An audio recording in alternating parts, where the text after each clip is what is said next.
It is enshrined in the Universal Declaration of Human Rights that the family is the natural and fundamental group unit of society and is entitled to protection by society and the state. Ngunit nakalulungkot isipin na marami sa mga bansang lumagda sa deklarasyong ito ay siya rin namang mga lugar na kung saan laganap at legal ang diborsyo, euthanasia, homosexual o same-sex marriages, contraception, abortion, mga bagay na patuloy na humahamon sa larawan at kalikasan ng Kristiyanong pamilya.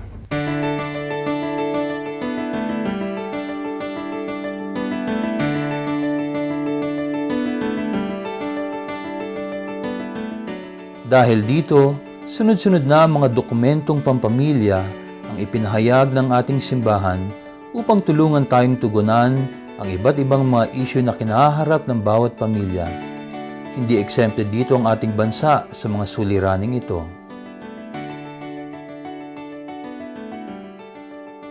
Even though it is written in the supreme law that the state recognizes the sanctity of family life and shall protect and strengthen the family as a basic autonomous social institution, marami sa atin ang nakakaranas ng mga suliraning maaring maging daan ng tuluyang pagkawasak ng ating pamilya.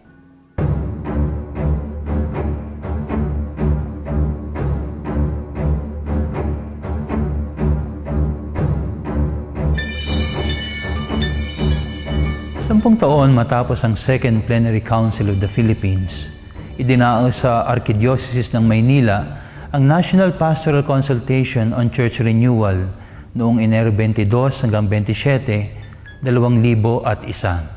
Sa pagpupulong na ito, naging resolusyon na paigtingin ng simbahan ang kanyang mga programang pastoral, lalo tigit yung mga tumutugon sa mga programang pagpapamilya.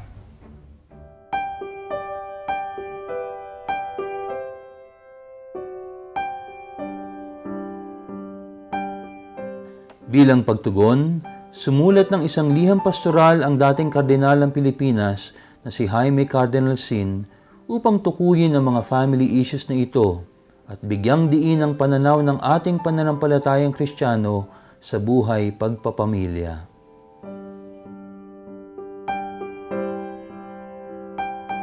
Mula nang naganap ang World Meeting of Families sa ating bansa noong taong 2003, mabilis na lumaganap ang mga seminars at conferences sa tulong ng iba't ibang mga tagapagsalita na sumuri at nag-aral sa mga isyong tinukoy ng ating mahal na kardinal sa kanyang liham pastoral na pinamagatang Subtle Attacks Against the Family and Life.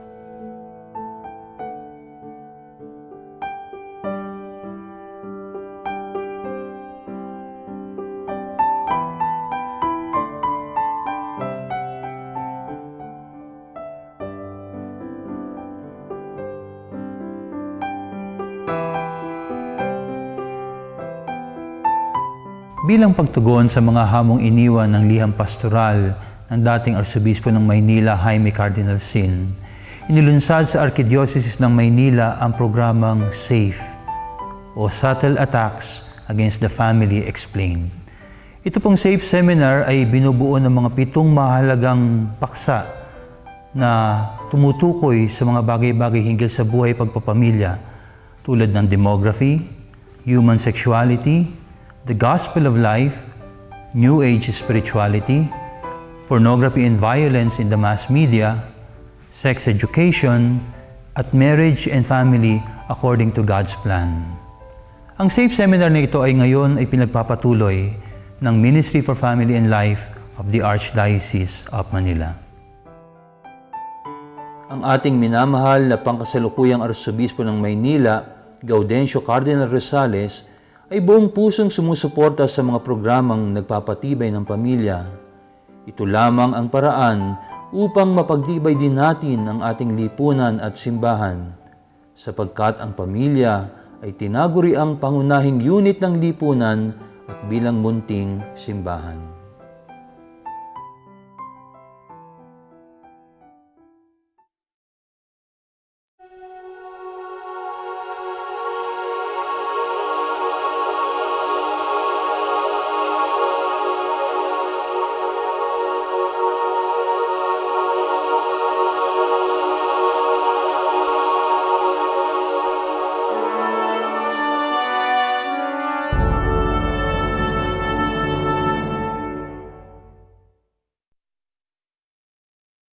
In the first pages of the Bible, we read of the flood that devastated the world and everything in it.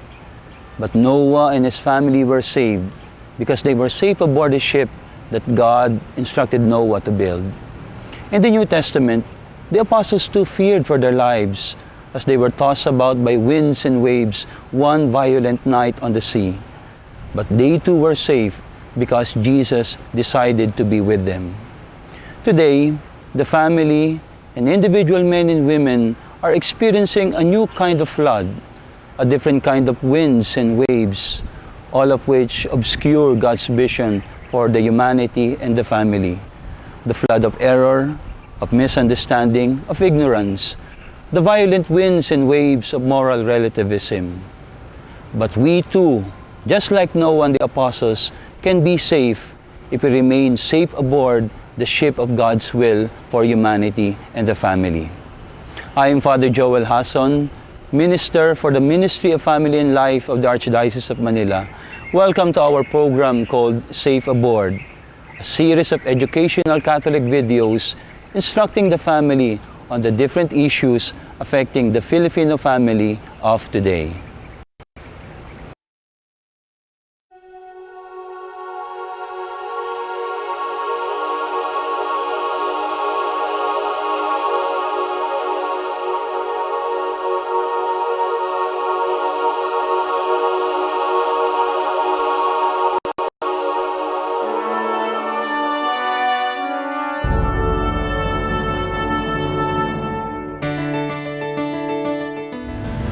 Noong taong 1989, nagpalabas ang isang dokumento, ang Pontifical Council for Social Communications, hinggil sa mga maaaring panganib, epekto at impluwensya ng karahasan at pornografiya sa mass media sa ating mga kamalayan.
May epekto ba ang palabas na sumasalungat sa 10 utos na ibinigay sa atin ng Diyos sa ating buhay pananampalataya?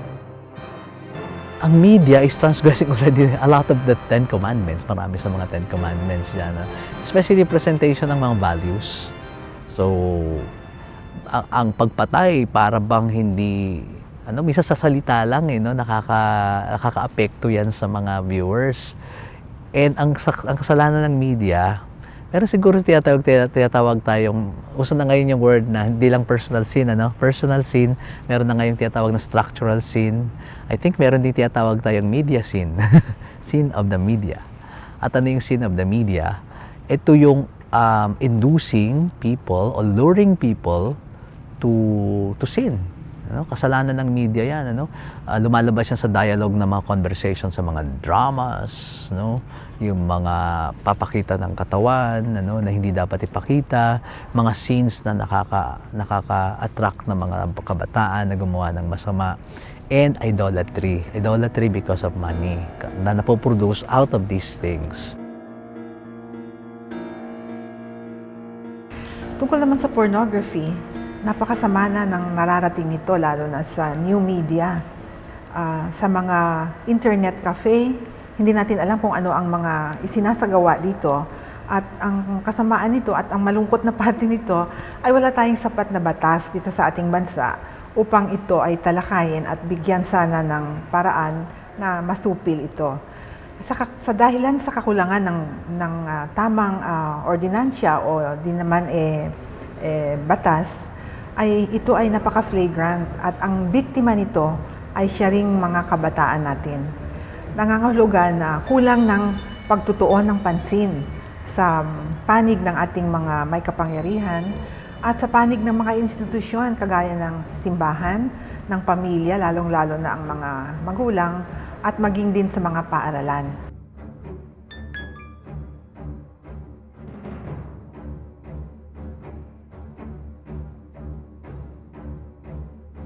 We know it's rising, and it is rising in an unprecedented, phenomenon. Materials of pornography are very much available in the streets of Metro Manila, and minors are even the ones selling it. Minors, 16, 17, even 15 years old, without respect to age and sex. All right? And this is destroying the moral fiber of Philippine society.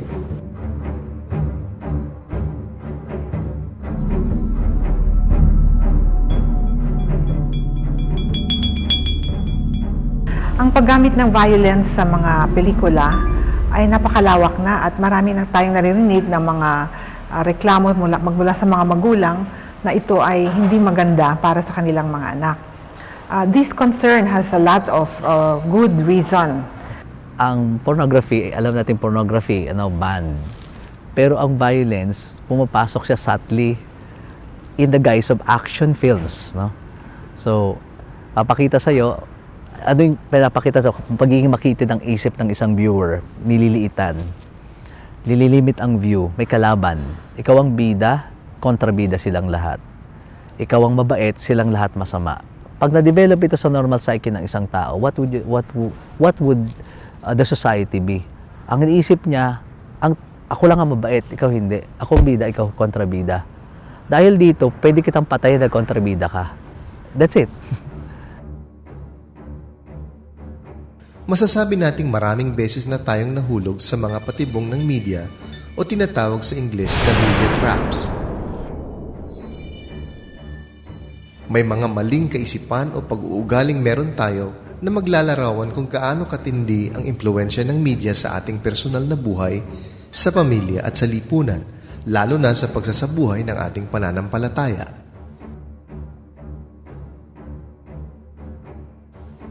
Kapansin-pansin na sa pagpili ng pagpapaganda, malilibangan o kung paano ang tamang pagpapalaki ng bata, hindi hiwalay ang media sa ating mga desisyon. Kaya naman, panahon na para ating tanungin ang ating mga sarili. Nahulog na ba tayo sa mga patibong ng media o media traps? Binalaan na tayo ng ating Santo Papang si Juan Paulo Ika ng kanyang sinabi na may nangyayaring labanan sa pagitan ng kultura ng kamatayan at kultura ng buhay. Masasaksihan natin ang digmaang ito sa mga nagkalat na mga palabas at mga babasahing may temang pagtuligsa sa 10 utos ng Diyos. Digmaan laban sa Diyos. Meron ba ito sa media? Isa sa mga media traps ang di pagbigay galang sa ating katawan bilang templo ng Espiritu Santo dahil nilikha tayong larawan ng Diyos. Taliwas ito sa ika-6 at ika-9 niyang utos.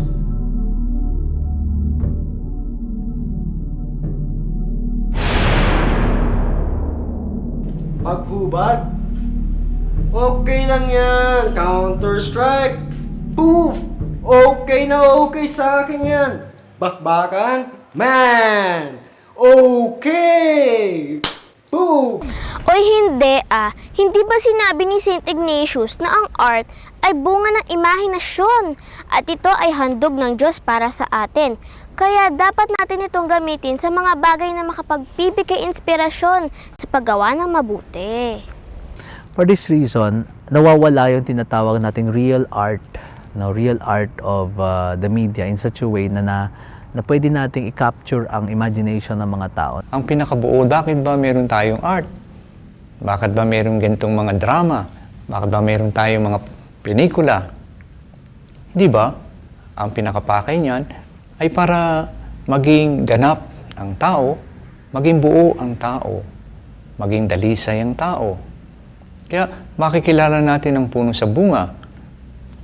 Ang mga magulang ay medyo nababahala na. Nasasabi nilang, aba, hindi maganda ibubunga sa mga anak namin ito. Doon na lang, kitang-kita natin na ang mga magulang nakikita nila na hindi ito magdudulot ng magandang ibubunga sa kanilang mga anak. Sapagkat alam nila kung ano talaga magbibigay ng mabuti sa kanilang mga anak. Yung buwang bata sa TV, okay lang naman yan eh. Hindi pa niya alam kung anong tama at mali. Hay nako, alam nyo, tuwing ako nanonood ng TV, minsan sabihin sa kanang mga magulang ko na, Mikey, hindi pambata yan. Sa mga salitang iyon, alam ko na kailangan ng kabataan na supervision sa panunood ng TV. Kasi, pa namin mawari kung ano ang tama sa mali. Tayo pong mga magulang ay marami tayong magagawa upang ang ating mga anak ay maisalagay sa maayos sa kanilang mga kaugalian at mga kaisipan. Unang-una po, tuunan natin ang kanilang media habits, no? Kasi ang mga kabataan ngayon, ang tawag sa kanila po ay children of media. Kung hindi po media ang gagamitin upang sila ay turuan o bigyan ng entertainment, hindi po sila manunood o hindi makikinig. Hindi na po uubra yung usual na paraan ng pagtuturo sa kanila. So, atin po sanang bigyan ng halaga ngayon ang teknolohiya. Tayo po ay mag-aral kung paano natin magagamit ang internet sa mabuting bagay. Tayo ay makinig sa kanilang mga programa. Alam ba natin kung anong pinakikinggan nila? Alam ba natin kung anong mga pinanonood nila sa gabi?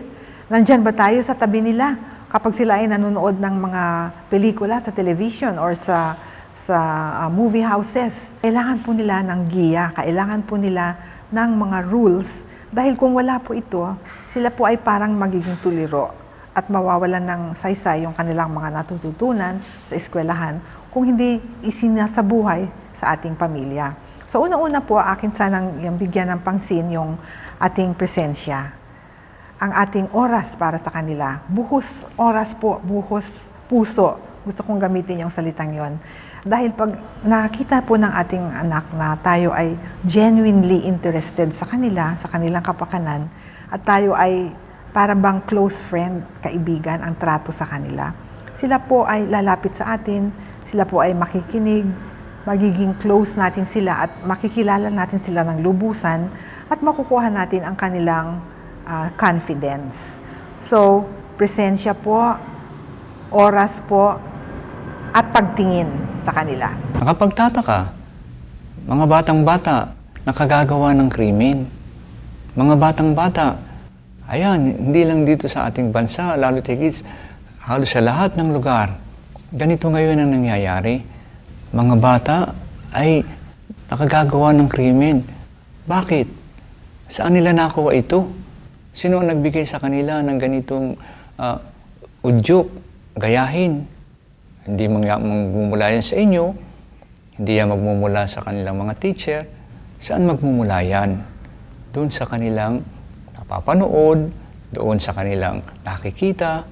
Kaya nga, mga magulang, at kailangan konting lapit sa ating mga anak, suriin kung paano sila nanonood, kung ano ang kanilang ginagawa, at madama nila na mahal nyo sila. Kasi pag dama nila na mahal nyo sila at talagang nanais nyo ang kanilang kabutihan, magtatapat sa inyo. Ngayon kasi ang problema natin, meron na tayong, kung tawagin bagay yung generation gap, Yung salita nila, hindi natin salita. Yung, sabi nga sa yung kultura nila, yung pagpapahalaga nila, hindi yung ating pagpapahalaga. Paano tayo magkakaroon ng ugnayan? Sabi nga sa English, communication. So, tayo mag-start, tayo ang magsimula. Sexy magazines? Sexy films? Hindi pa porno yan! Counter-Strikes? Pagbakan? Favorite na favorite yan! I like it! Isa sa pinakamalaking kinakaharap ngayon ng Pilipinas ay ang matinding violence sa media dahil kahit 5 taong gulang pa lamang ang bata, pwede na maglaro ng mga violent games sa internet. Sa tingin ko, malaki ng problema natin sa pornografiya kasi hayagan na itong ilahayag sa mga kabataan, lalo na sa TV, sa tabloids at higit sa lahat sa internet. Isang click lang, hook ka na. Tuunan natin pansin itong offense against religion kasi merong mga bagay-bagay na lumalabas sa media, hindi lamang sa pelikula, pati sa mga cartoons. Narinig niyo siguro yung tungkol sa Mohammed cartoons na nagdulot ng napakalaking disorder, no, sa kabilang side ng mundo. At hindi lamang doon nangyari po ito. Kahit dito sa Pilipinas, meron tayong gano'n na offense against religious belief. At sa television, meron po kagaya halimbawa ng cartoons. Naku, hindi na po pinabayaan ng ating mahal na Jesus. Pati siya ay ginawang cartoon character at ginawang bading, tingnan nyo naman. Hindi rin po pinakawalan ang ating mahal na Birheng Maria. Talagang binastos po siya. At itong cartoon na ito ay banned sa New Zealand. Na ang gumagawa ng cartoon na ito ay nagpahayag na dadalhin nila ang lahat ng segments dito sa Pilipinas. Ako, kailangan humbantayan natin ito kasi napakalaking insulto po at blasphemy ang ginawa nila. Hindi po dapat itong pabayaan lamang na mangyari at paulit-ulit sapagkat meron po tayong tinatawag na freedom of religious belief na kung saan ang bawat tao na nananampalataya ay may laya na maniwala ayon sa kanyang pananampalataya at dapat sa kanyang katayuan ay dapat siyang igalang. The church, rather sabihin natin Christianity at large, sees the body as God's gift. Kaloob ng Diyos yan, therefore it's beautiful. Maganda siya. Kaya lamang, itong katawan din ito ay due to our original sin, yung ating tendencies to do evil and abuse these gifts. At isa sa mga naabuso, yung paggamit ng ating sexual gifts, sexual in us. Dahil dito, pag pumapasok yung abuse ng unnecessary exposition of the body, ang tawag natin dyan pornography. Things that induce the mind to sabihin natin, to induce the mind to excite himself or herself and consequently driving the person into acts, no? Sexual acts na hindi in accordance to procreation. Ang tawag natin dyan, pornographic. Okay. For this reason, ang ina-advocate ng simbahan natin is respect for the body by practicing the virtue of modesty. Okay. What is modest is, sabi nila ay subjective daw yan. Ano? Pero meron tayong tinatawag na standard ng modesty. No? Merong mga bagay na dapat hindi pinapakita sa public, no, ng sabihin natin na nakakakurap kagad ng mga young minds. We have to be careful sa mga lalo sa mga bata. Ayon sa ating batas, merong tayong mga crimes, no, which are against chastity. Ito na ang nakalagay sa ating revised penal code, halimbawa, na ang sinasabi dito ay bawal ang magpakita ng mga cinema, mga television programs, radio programs, ang mga publications na pornographic. Ito naman ay nakasaad din sa ating Ten Commandments, di ba? Maintindihan ninyo yun dahil sa 6th and 9th Commandments. Actually, the 6th and 9th Commandments are a call to purity. It is more a call to purity of heart. Now, when we put these together, side by side, the 6th and 9th Commandments and our revised penal code against indecency and pornography, we will see that they have the same basis, which is the dignity of the human person. It's good to know that they are based on the same principles. Sa church natin, ang turo ng ating pananampalataya, nakabase sa theology of the body, na kung saan iginagalang natin ang katawan ng tao, babae at lalaki, dahil sa banal na pagbigay nito sa atin ng Diyos. In the end, lahat tayo tutugon sa harap ng Diyos. We shall all be answerable to this great power that we have. Great power. And because the media is a great power, there is also a big responsibility in our hands. And the way to give it a countervailing force para hindi masyadong maabuso itong media na mapunta lagi sa violence, ay ating tuunan ng pansin ang turo ni Pope Benedict tungkol sa love. God is love. Yun ang mensahe ng ating Santo Papa. At magmula sa kanyang mensahe na ito at ang kanyang encyclical na napakaganda, dito ay makakahango ang media ng mga tema at mga mensahe na maganda upang maiproject ang katotohanan, the truth about the human person, that the human person is really naturally created to love. Kaugnay nito, ay nais ko namang paalalahanan o tawagin ang pansin o talagang sabihin na natin antigin ang mga damdamin, kaisipan ng mga gumagawa, nagpo-produce, mga involved sa production ng mga media at kung ano-ano pa. Nasuriin nila ang kanilang sarili. Alalahanin lang nila ang sinabi ng Panginoon sa banal na kasulatan. Ang sinumang magdulot ng dadapa ay ikaka-skandalo sa mga bata ay mabuti pa ang sila ay lagyan ng gilingan sa liig at itapon sa dagat. Kami ay nananawagan sa inyo na sana kayong mga producers ay huwag isipin ang pera lamang. Isipin ang kabutihan ng mga bata, kabutihan ng lahat. Sapagkat kung mabuti ang mga nanonood sa ating pinuproduce, magiging mabuti ang ating bayan. At ito'y magiging kabutihan natin lahat.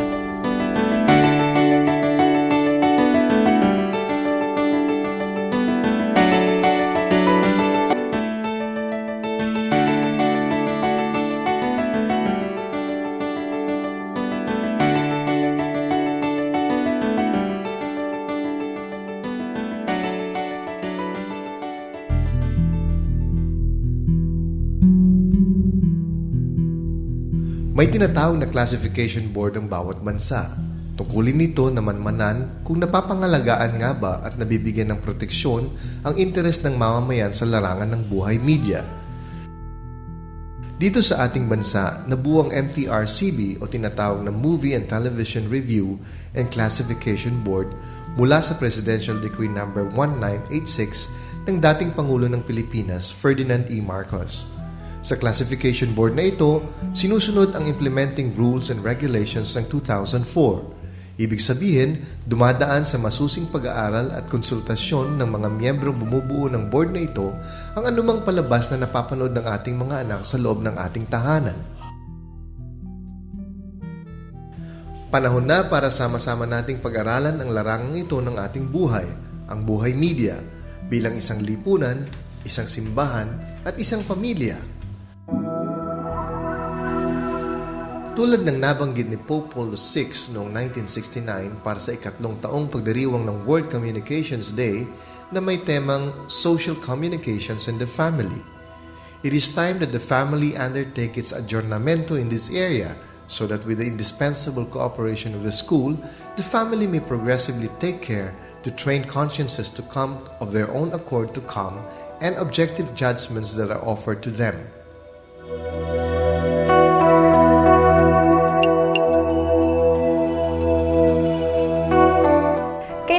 Kabataan makialam sa media sapagkat tayo rin naman ay binigyan ng likas na kakayahan upang mag-isip, magtaka, magtanong at mga tuwiran. Hindi sapat na sasabihan tayo na ito ay maganda, ito ay masama. Dapat maintindihan din natin, dapat maramdaman din natin, dapat matuto rin tayong magalit at mamangha sa mga iba't ibang bagay na nakikita natin sa media upang mas lalo nating itong maisabuhay at maisapuso.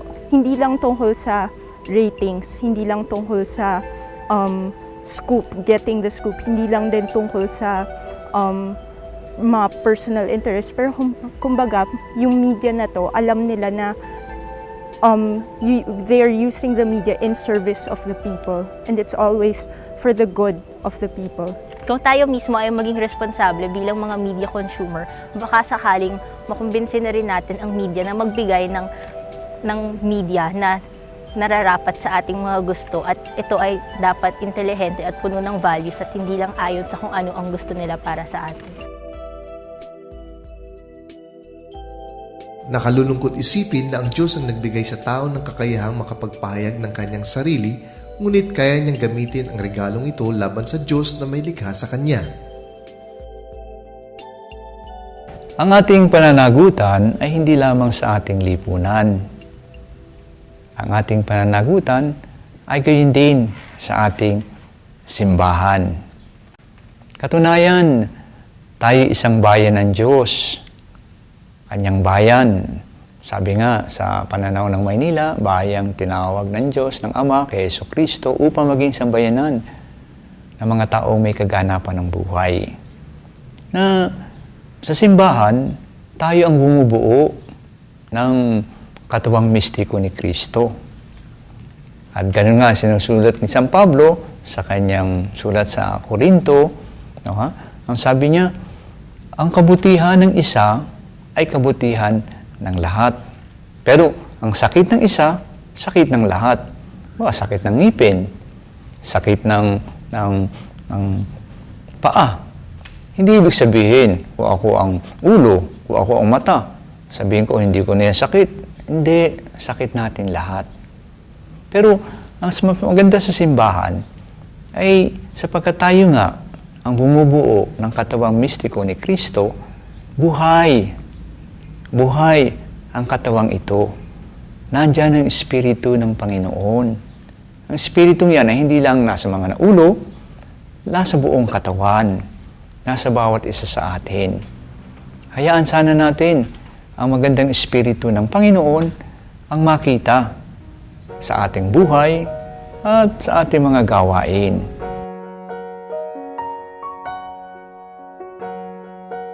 May kaibahan ba ang batas ng simbahan sa batas ng pamahalaan?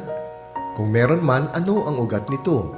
Marahil, maaari nating maunawaan ito kung alam natin kung ano ba ang ugat ng salitang komunikasyon.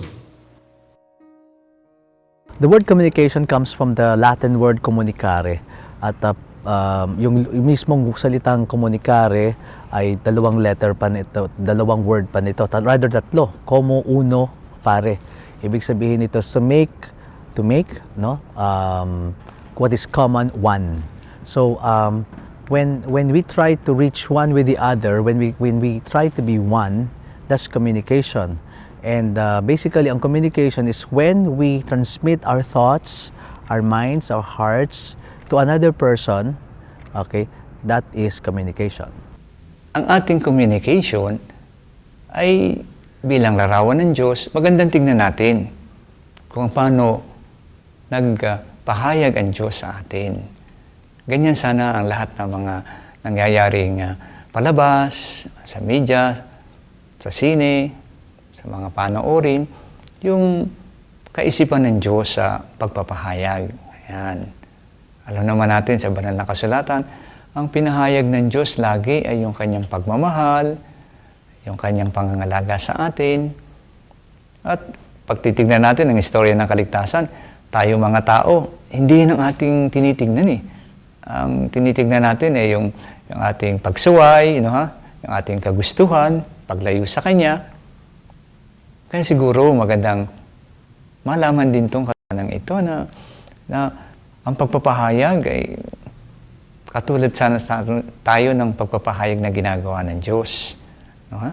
Gamitin ito para ihayag ang kabutihan, ang pagmamahal, pagtutulungan, pagkakaisa. Basically, The whole gospel message is about communication. The word of Jesus is, preach the gospel to the whole world. Preach. Ando doon na yung word na yung communication ando doon na kaagad siya. And in-emphasize ni late Pope John Paul II yung new ways of evangelization. And ang most modern way of communicating right now is, and very potent, very powerful, ay ang paggamit ng television and radio. Medyo magastos lang siya, pero napakalakas ng ng kapangyarihan nito. It can reach the far ends of the world. Yung dati pinupuntahan pa natin sa mga lugar-lugar yung mga tao, pero pag gumamit tayo ng radyo at TV, nararating natin sila, naaabot natin sila na without having our foot touching the ground. Pero importante pa rin yung umaapak tayo sa lupa, which is our traditional way of communicating the good news, pero napakalakas ng gamit ng media. Sa ating mga kabataan, lalo na ang mga kumukuha ng kursong mass communication, ano kaya ang pagkakaintindi nila sa salitang komunikasyon? At paano sila magiging mahusay na tagapagpahayag o communicator? Ginagamit ito ng mga tao para ma-transmit nila or maipahayag nila ang gusto nilang sabihin sa kapwa nila tao. At ito ang pagbibigay o pagtatransfer ng isang mensahe o impormasyon na kung saan makikinabang ang isang individual o grupo ng mga tao. Pero sa tingin ko, kailangan ho itong pag-aralan sa mga universidad dahil lahat nga ho ng tao ay exposed sa media, kaya kinakailangan ho talagang mapag-aralan ito. Totoo yan na marami tayong mga eskwelahan at mga universities ngayon na nagbibigay ng courses on communication arts, media, journalism, broadcast media and others. Ang importante sana na mailagay sa curriculum ng mga kurso na ito ang subject na tinatawag nating media law and ethics. Bakit kailangan alam nila ito? Well, ang media law, syempre, self-explanatory, dapat alam ng isang media practitioner kung ano ang batas para magamit niya ang kanyang talento sa media tungo sa kabutihan at hindi niya gamitin ito tungo sa masama. Tungkol naman sa media ethics, ito ang pinaka-importante sa lahat. Bakit ko sinabi ito? Dahilan sa ang ethics, ang turo sa ethics ay tungkol sa kasamaan o kabutihan ng mga gawain ng tao. Ayon sa ating natural law or divine law, sa ating laws on morality, lalong-lalo na sa ating mga commandments tungkol sa mabuting pamumuhay at mabubuting gawa ng tao. Ipinahayag sa lahat ng dokumento ng ating simbahan na nararapat lamang pag-aralan ng mga ito, maging sa seminaryo upang lalong maunawaan ang lehitimong pagkakaunawa ng komunikasyon at para gamitin ang kaalamang ito sa ebanghelisasyon patungkol sa media. So, we are strongly recommending a very strong course on the experiences in applied media and media ethics. Applied media kasi kahit na alam halimbawa ng estudyante kung ano ang mga rules on ethics, rules on morality, or ang mga batas tungkol sa halimbawa libel, tungkol sa privacy or freedom of speech, hindi sapat na alam niya yon. Kailangan pa na alam niya paano ito gagamitin sa kanyang trabaho. So ang tawag dyan ay application of media law, application of media ethics. So siguro yung mga problema na nakikita natin ngayon sa media, yung mga pangdaraya ng ratings halimbawa, o yung mga hidden cameras, isa lamang ito sa mga issues, ay hindi siguro magkakagayon kung nagkaroon ng sapat na kaalaman tungkol sa media ethics. Sa ating mga paaralan, napakarami ng mga dokumento, ng mga papal documents, exhortation, encyclicals tungkol dito sa tamang paggamit ng media, tamang pagtanggap ng media. Sana naman isama natin ito sa ating curriculum. Ngunit hindi lamang sa mga nag-aaral ng kursong pangkomunikasyon magsisimula ang mga pagbabagong kailangang maganap sa buhay media ng ating lipunan. Tinutukoy ng dokumentong Pastoral Response on Pornography and Violence ang iba't ibang sektor ng mga mamamayan ng ating lipunan na dapat makialam para sa isang tuluyang pagbabago sa buhay media ng ating bansa. Dahil nga sa lahat tayo ay nabubuhay sa tinatawag na media-mediated culture, ang panawagang ito ng ating simbahan ay isang hamon para sa lahat.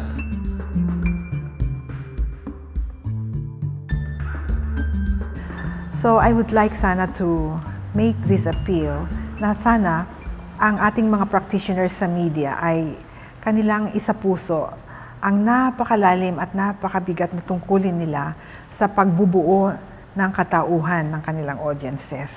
Ang inyong pong mensahe ay naririnig ng lahat. Ang inyong pong substance at mga panawagan ay napapaloob po sa puso at diwa ng mga tao. Kahit po ayaw nilang makinig or ayaw nilang manood, ito po ay kanilang nakukuha at naisa sa buhay.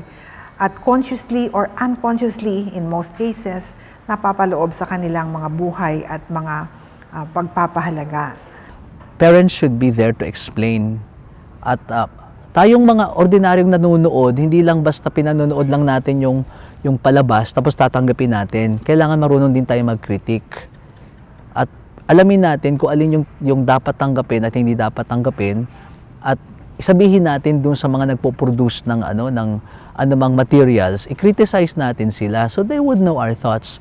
That's our role. So hindi nangangahulugan na na nasa media lang tayo, kung ano mapapanood natin, tatanggapin natin, o kaya naman nasa media tayo na nagpapahayag ng good news, haharap ka lang sa camera, o kaya naman nasa radyo ka, hahawakan ka ng microphone.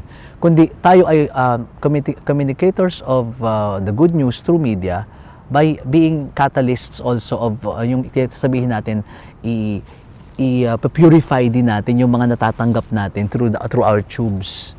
Ipapurify din natin, hindi lang basta tinatanggap siya, kundi aalamin din natin kung alin yung tama, mahusay at maayos. I-communicate sa mga bata, anak, hindi ito tama, hindi itong tamang napapanood.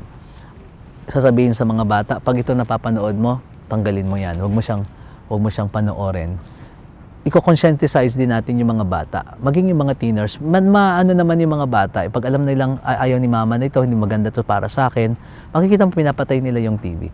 Especially yung mga comedies, careful tayo, hindi lahat na nakakatawa dapat tanggapin ng mga batang nakikinig. Okay. May very subtle ang mga pinanonood sa TV, maging sa cartoons, hindi lahat ng pinanonood na cartoons tamang panoorin. So it will be better na ang parents then should be selective. Kayo po ay instrument of the media through that. Sa consumerism man lang, no?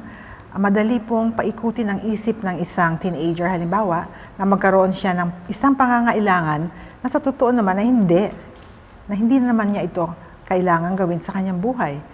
So ito ang mga habits at mga values na mali na dapat sana ay maituro sa ating mga kabataan na maging discerning sila o maging malinaw sa kanilang isip na hindi maaari silang paikot-ikutin ng media at magkaroon sila ng mga panibagong mga kagustuhan na hindi naman nakakabuti sa kanila.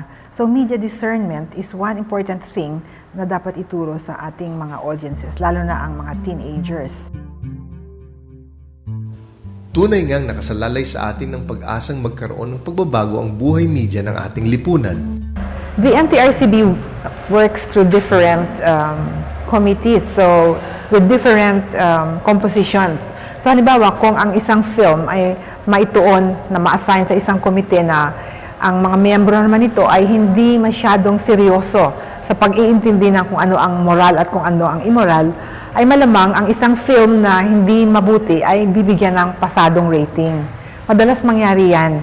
So hindi tayo magtataka na kung minsan may mga objectionable scenes na pumapasa dahil ayon sa personal discernment at standards ng mga miyembro ng isang committee, ito ay sapat para sa age or rating na kanilang ibibigay. So kailangan siguro tingnan muli ang standards at procedures ng screening ng NTRCB. This bill was conceived of and written, House Bill number 3305, already approved on third reading. We're just waiting for the Senate version of this, and the title is An Act prohibiting and penalizing the production, printing, publication, importation, sale, distribution, and exhibition of obscene and pornographic materials and the exhibition of live sexual acts, amending for the purpose Article 201 of the Revised Penal Code as amended. And the basis of this law is the policy of the state in the Constitution. The policy of the state to give special value to the dignity of every human person and to promote and safeguard its integrity and the moral, spiritual, and social well-being of its citizenry, especially the youth in general and women in particular, from the pernicious effects of obscenity and pornography. Very clear sa Constitution. So on that basis, we crafted this bill. This, I know that some of our media people will get angry at this. But let us just stop the greed. Let's even stop the moderate greed. You know, let us just be more focused on preserving family values in our country. Lahat tayo ay magtulong-tulungan para mangyari sa media ang kanyang pakay na maghatid ito sa pagiging kawangis ng Diyos. Maghatid ito para lalo tayong malapit sa ating Panginoong Hesus. Ngayon, katunayan ng mga dokumento, ito na nga si Papa natin, Papa Benedicto XVI, noong unang taon ng kanyang pagiging Papa, ang kanyang unang panawagan sa World Sunday Communication ay itong networking. Ang ibig sabihin ay yung pagsasama-sama, paggugrupo, pagkakaisa ng lahat ng mga nakasangkot, lahat ng mga kumikilos sa ikaayos ng media. Magkaroon sila ng communication, magkaroon sila ng cooperation. Yan. Networking, communication, cooperation.